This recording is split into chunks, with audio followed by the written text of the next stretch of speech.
And came to England 1944 after joining the Royal Air Force. I came to the United Kingdom 1956 in July. I came here in 1962, March. I arrived in the United Kingdom in December of 1961. I came to England in 1966. That's the year England last won the World Cup. I came to England in 1961, 7th of May to be exact. 14th of February 1965. 16th of September 1965. 1967. I came in 1970. I came to England around the age of 10. I arrived when I was 10. I'm now 70. 28th of December 1959. And it was rather cold.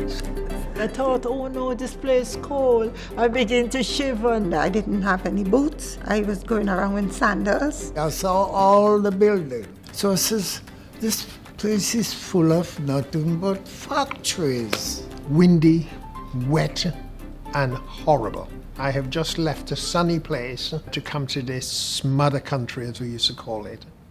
One of the things I remember was being bullied a little bit at school because I had this Jamaican accent. The children looked at us, and I remember being asked, where was my tail? I said, what do you mean my tail? She said, well, monkeys have tails. I must admit, she did get a bunch of fives. And I thought all the kids in England were stupid because they were doing things that I did when I was about 9 in Jamaica, and I just thought... So initially I learnt nothing in secondary school in England until I left. And I came to Britain the sponsorship of the London Transport, so I actually came to a job. I came to Britain, landed on the money, and the Tuesday I was studying how to be a bus conductor. I wish to explore the world. And Jamaica is there, but, to my way of thinking, it was limited. A chance to go to Europe or England is a big advantage. I came over here to do nursing because there was not much work in my hometown. So I wrote a hospital in Brighton.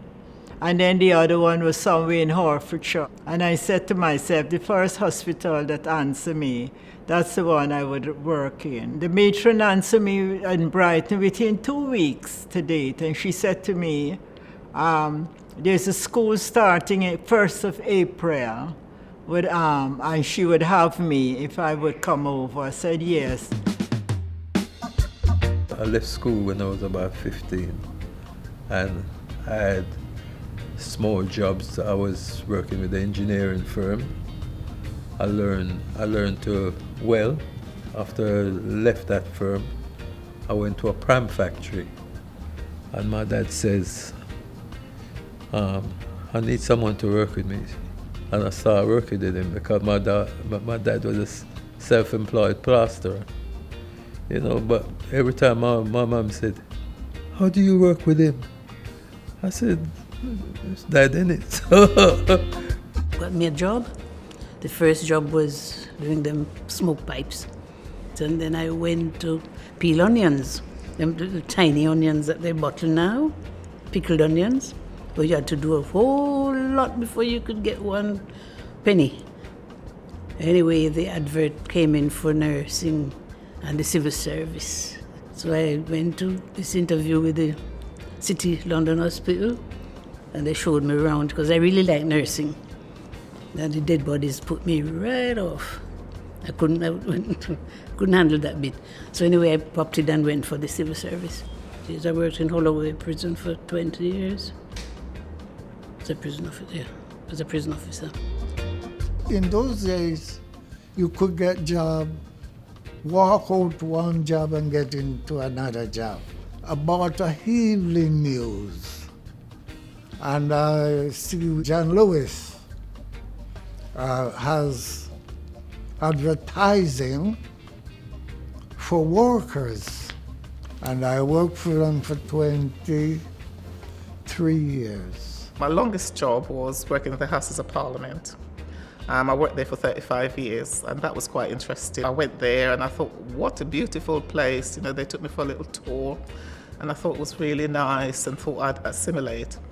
But one of the things I did find, at that time there was very few black people working in the Houses of Parliament, and if there were, they're usually in the kitchens, doing the mopping, doing cleaning, whatever. There wasn't very many role models for you to kind of look to. I felt that there was a lack of equality and diversity within the British Civil Service. So I started activating and getting other black people together to ask the question, why aren't black people being promoted? Why are they concentrated in the lower grades? My career was built on hard work, and it was finally recognised a few years back, where the Speaker recommended me for an MBE, which I got, and went to Buckingham Palace and collected my little gong. I ended up being given the MBE in 2008. And the citation says, in recognition to the contribution to the voluntary sector in the northwest of England.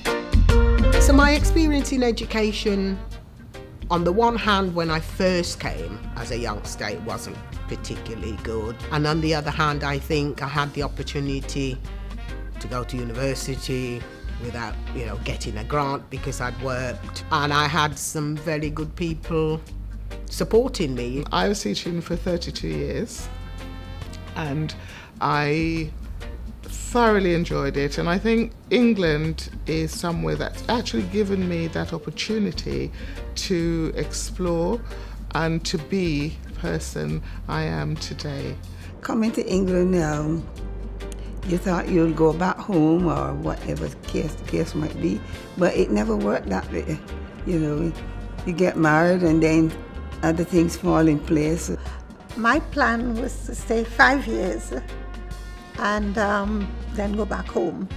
And then I met a boyfriend, then start, have children, well, daughter, and so I've been here ever since. And I haven't regretted coming. I see England as my home. But St. Lucia is home, but I think England is where I've been brought up. I've worked, I've got friends, I've socialised, So I find that when I go back, which is often, I still do that, I don't really fit in, really. They see you as a foreigner. I don't know if it's right or wrong, but I've never really had the feeling that I want to go back to Jamaica to live. I love visiting, I love the country, but I'm not sure I could live there now because having been brought up here as a child, this is my home.